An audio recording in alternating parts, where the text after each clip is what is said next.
कोने रंग काली कोने रंग दुर्गा भवानी जी।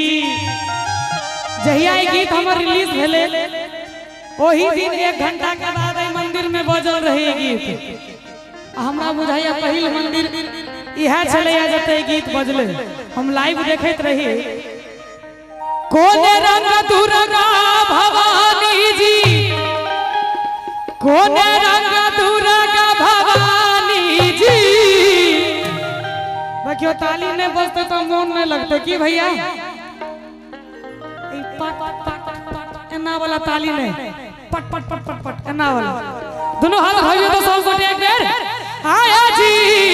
कोने रंग श्यामा मैया कोने रंग काली कोने रंग दुर्गा भवानी जी। आया जी कोने रंग श्यामा मैया कोने रंग काली कोने रंग दुर्गा भवानी जी। कोने रंग दुर्गा भवानी जी कोने रंग दुर्गा भवानी जी। कहाँ बसत श्यामा मैया कहाँ माता काली कहाँ हमर दुर्गा भवानी जी। आया जी कहाँ बसत श्यामा मैया कहाँ माता काली कहाँ हमर दुर्गा भवानी जी।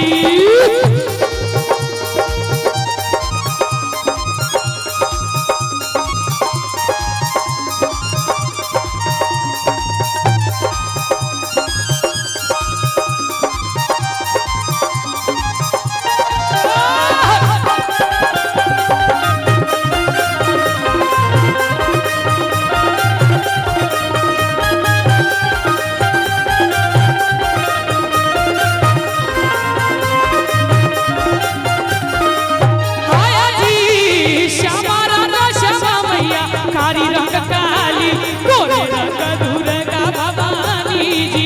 आया जी श्यामा रंग श्यामा मैया कोने रंग काली कोने रंग दुर्गा भवानी जी। कोने रंग दुर्गा भवानी कोने रंग दुर्गा भवानी जी। दरभंगा में श्यामा मैया घरे घर काली रखवारी में दुर्गा भवानी जी। आया जी दरभंगा में श्यामा मैया घरे घर काली रखवारी में दुर्गा भवानी जी।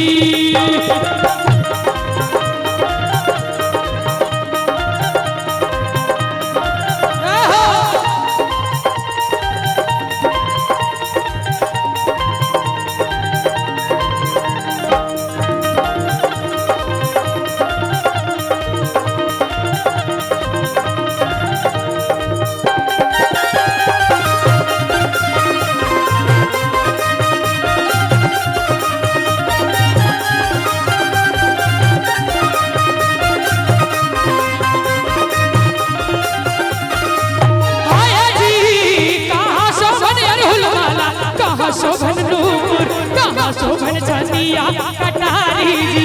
आया जी कहाँ शोभन अरहुल माला कहाँ शोभन नूपुर कहाँ शोभन छनिया कटारी जी। कहाँ शोभन छनिया कटारी जी कहाँ शोभन छनिया कटारी जी। हमरा बुझाइया हम सब नारायण भगवान के कथा कहत होइए भागवत में न बचे छियै। एक बार दोनों हाथ उठा दियो सब गोटे और ताली बजा के हमरा संगे संगे। आया जी गारा शोभन अरहुल माला पैरों में नूपुर हाथों में छनिया कटारी जी। आया जी गारा शोभन अरहुल माला पैरों में नूपुर हाथों में छनिया कटारी जी। हाथों में छनिया कटारी जी हाथों में छनिया कटारी जी। दरभंगा में श्यामा मैया घरे घर काली गामे गाम दुर्गा भवानी जी। आया जी दरभंगा में श्यामा मैया घरे घर काली गामे गाम दुर्गा भवानी जी।